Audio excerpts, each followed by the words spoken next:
Olá, boa noite. Sábado 24 de fevereiro. Veja os destaques de hoje do Brasil TV. Preso nos Estados Unidos o homem apontado como o maior traficante de armas do Brasil. Vai ser enterrado amanhã o corpo do policial militar assassinado em São Paulo. 3 suspeitos de vender drogas pela internet são presos em Maceió. E um festival leva a cultura japonesa para Belo Horizonte. Agora, no Brasil TV.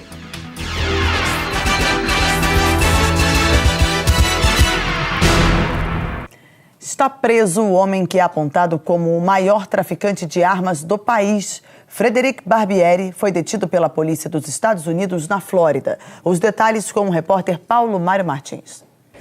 Frederic Barbieri foi preso por agentes do Serviço de Imigração e Alfândegas dos Estados Unidos na casa dele na Flórida. Vai ser enterrado amanhã em São Paulo o corpo do PM assassinado na zona leste da capital paulista. A polícia contou que o soldado foi baleado na cabeça quando esperava reforço depois de prender um homem no final da noite de ontem. O PM, que tinha 35 anos, chegou a ser socorrido e levado para o hospital, mas não resistiu. A polícia acredita que o bandido tenha reagido e tomado a arma do policial. O homem fugiu levando o revólver e o caso está sendo investigado. Em Maceió, 3 suspeitos foram presos por vender drogas pela internet. Eles mantinham contato com os compradores pelas redes sociais, onde postavam as fotos das drogas. Segundo a polícia, as entregas eram realizadas em festas em Maceió. Foram apreendidos mais de 100 comprimidos de êxtase, além de maconha, haxixe, LSD, comprimidos de remédios com tarja preta, balança de precisão e uma motocicleta. Todo o material foi levado para o complexo de delegacias especializadas e os presos autuados em flagrante por tráfico de drogas. Criminosos incendiaram um ônibus em Ribeirão das Neves, na região metropolitana de Belo Horizonte. A polícia militar informou que cerca de 20 pessoas invadiram o ônibus e colocaram fogo.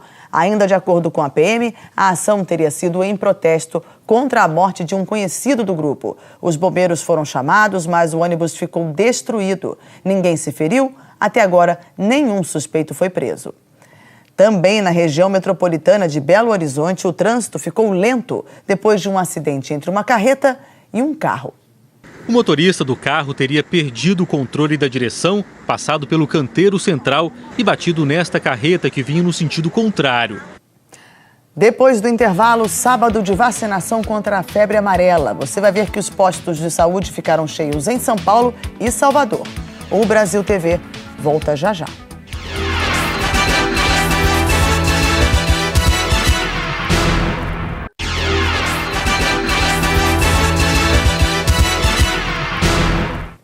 Venezuelanos que buscaram refúgio em Roraima e que devem ser transferidos para São Paulo estão sendo vacinados contra o sarampo. A Prefeitura de Boa Vista realizou hoje uma ação de vacinação e avaliação médica para atender os refugiados. Um bebê venezuelano de 1 ano foi diagnosticado com a doença e o Ministério da Saúde investiga outros casos suspeitos. Os 500 venezuelanos cadastrados para serem transferidos para São Paulo foram vacinados. A Prefeitura informou que cerca de 40 mil venezuelanos já entraram na cidade, o que corresponde a mais de 10% da população local.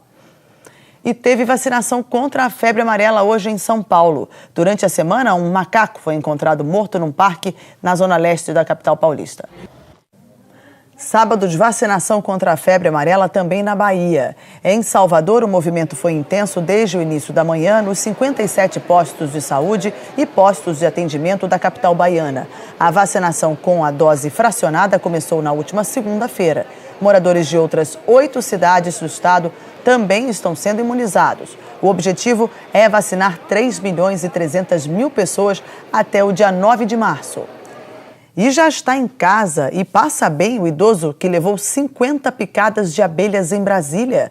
Só este mês, os bombeiros da capital atenderam mais de 200 chamadas por causa de problemas com abelhas. O ataque de abelhas foi na quadra 5 do setor de Autarquia Sul. Só em janeiro, os bombeiros receberam 380 pedidos de remoção de enxames de abelhas em todo o Distrito Federal. Agora, em fevereiro, foram mais 204 casos. Em 95% das vezes, foi preciso capturar os insetos.